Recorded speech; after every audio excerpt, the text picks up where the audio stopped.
question. Who is this right here?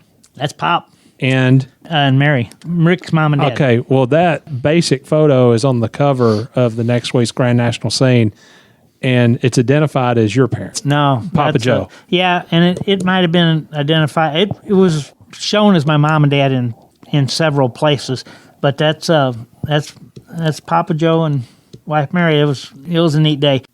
I never drove for Rick. My car was always entered as Papa Joe Hendrick, and he's a special man. We had a lot of fun with Papa Joe. Never had to make an excuse. When you come in, Pop always had it made for you. never had to think of why we didn't do good. He had an excuse for you. Pop was Pop was a racer from the get-go, you know. I mean, Pop got Rick into racing. You know, they had cars up in Virginia years ago, and it was great.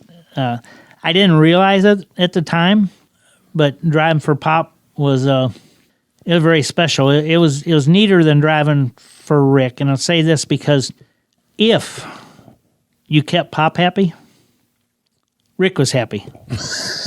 Understand? You know, Yeah. But I mean, I treated Pop like my dad. You know, I mean, and just it was just fun. It was, you know, it was. You didn't realize how big a deal it was at the time.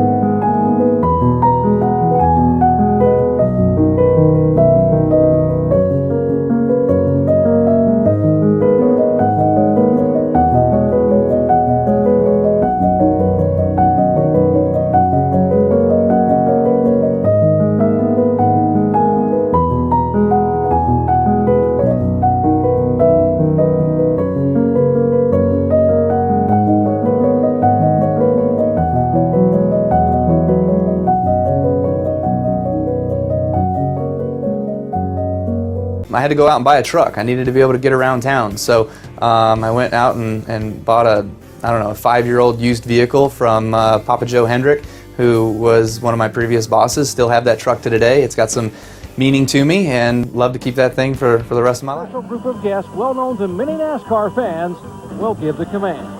And now, for those famous words in motorsports, I'll turn it over to our Grand Marshal, Papa Joe Hendrick. Gentlemen, start your engines.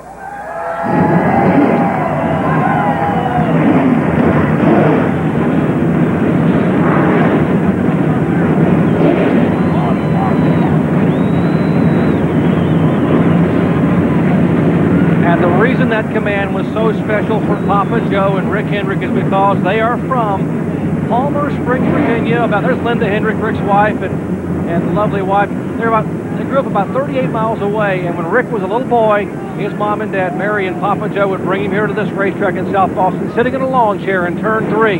They built his first race car in an old bathroom of an abandoned schoolhouse. This was where it all began for the Hendrick dream, and Papa Joe and some wonderful folks like Frank Edwards and others made it happen. And there's where they sat up in turn 3 in a folding chairs, and there's young Ricky Hendrick. Frank Edwards was his dad's crew chief. Frank Edwards will be sharing as a co-crew chief for Ricky tonight. They're the ones that began 40 years ago what was a dream and now an empire for Hendrick Motorsports.